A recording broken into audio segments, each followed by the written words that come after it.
യാത്രക്കാരെ ക്ഷമ പഠിപ്പിക്കുന്ന ജംഗ്ഷൻ ഏതാണെന്ന് ചോദിച്ചാൽ എല്ലാവർക്കും ഒരൊറ്റ ഉത്തരമേയുള്ളൂ: എറണാകുളത്തെ വൈറ്റില ജംഗ്ഷൻ. മണിക്കൂറുകളോളം ഗതാഗതക്കുരുക്ക് അനുഭവിക്കുന്നത് ഇവിടുത്തെ യാത്രക്കാർക്ക് ശീലമായി. പല ട്രാഫിക് പരിഷ്കരണങ്ങൾ കൊണ്ടുവന്നിട്ടും ഇപ്പോഴും വൈറ്റില ജംഗ്ഷനിലെ പ്രതിസന്ധി തുടരുകയാണ്.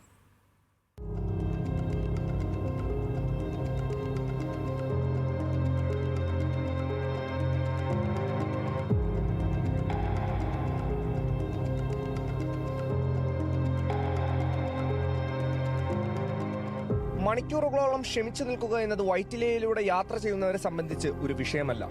എത്ര നേരം വേണമെങ്കിലും അവർ നിൽക്കാൻ തയ്യാറാണ്. കാരണം ഗതാഗതക്കുരുക്ക് വൈറ്റില ജംഗ്ഷനിൽ നിന്നും ഒഴിച്ചുകൂടാൻ കഴിയാത്ത ഒന്നായി മാറിക്കഴിഞ്ഞിരിക്കുന്നു.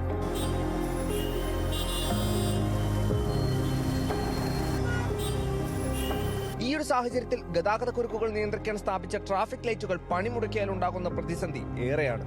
ലൈറ്റുകൾ ഉണ്ടായിരുന്ന കാലത്ത് ഗതാഗതക്കുരുക്കിന് വലിയ ശമനം ഇല്ലായിരുന്നുവെങ്കിലും നിയന്ത്രണ വിധേയമായിരുന്നു.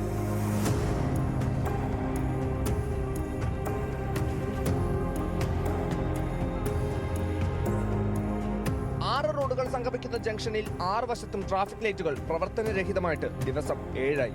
ഇതിനു പുറമെ രാത്രി പ്രവർത്തിക്കുന്ന ഹൈമാസ് ലൈറ്റുകളുടെ പ്രവർത്തനം നിലച്ചിട്ട് കാലങ്ങൾ ഏറെ.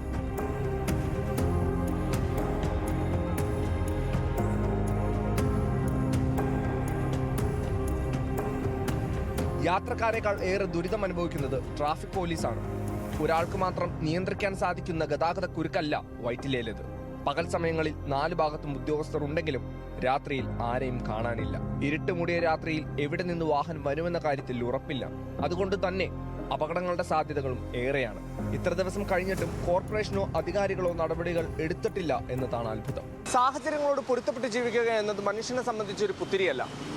ഈ ട്രാഫിക് കുരുക്കിന് ഏകദേശം പൊരുത്തപ്പെട്ടിരിക്കുകയാണ് വൈറ്റില നിവാസികളും അതുപോലെ തന്നെ ദിവസേനെതിരെ യാത്ര ചെയ്യുന്നവരും.